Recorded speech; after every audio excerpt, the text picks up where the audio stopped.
Bienvenue en Vendée, Hervé. C'est un plaisir de t'accueillir ici, au cœur du Marais vendéen. C'est vraiment typiquement la bourrine vendéenne. C'est la maison de nos hôtes aujourd'hui. On va pouvoir déjeuner ensemble et parler de l'avenir de la Vendée et surtout du projet des Pays de la Loire. Sur quoi penses-tu qu'il faudrait mettre l'accent ?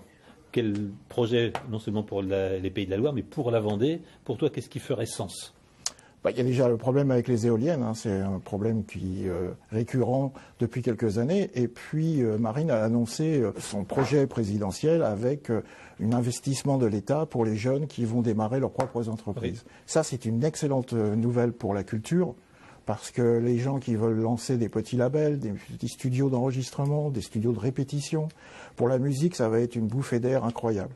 Et c'est vraiment pour moi, qui ai travaillé pendant longtemps dans la musique et les jeux vidéo, c'est absolument parfait pour la jeunesse, qui est tellement créative et qui va pouvoir vraiment s'exprimer avec ce projet. Tu as une carrière dans la musique, tu as une carrière dans une musique qui pourrait surprendre puisque c'est le hard rock. Oui. Tu as côtoyé les plus grands groupes de métal, tu as côtoyé les groupes qui s'illustrent dans la Hellfest de notre région.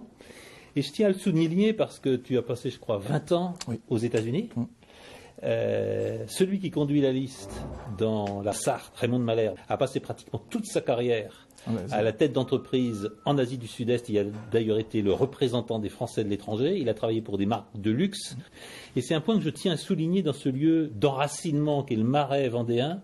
Plus on est très sûr de ses racines, plus on est très sûr d'où on vient, plus on peut se projeter dans le monde.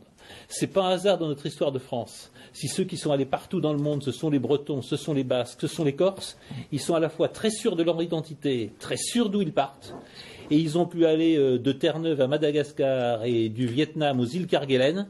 Ils étaient très sûrs d'où ils venaient, ils étaient très sûrs d'où ils allaient finir leur vie.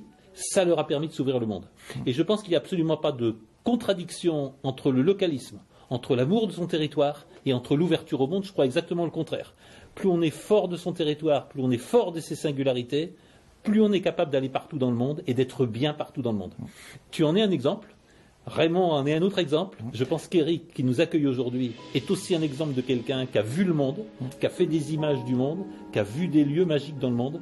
Et c'est quelque chose qu'il me paraît important de dire ici, parce qu'on est évidemment une liste de projection vers le monde, on est une liste d'ouverture, et puis en même temps, on est une liste de gens racinés, de gens qui savent d'où ils viennent, qui sont les leurs et avec qui ils ont envie de vivre.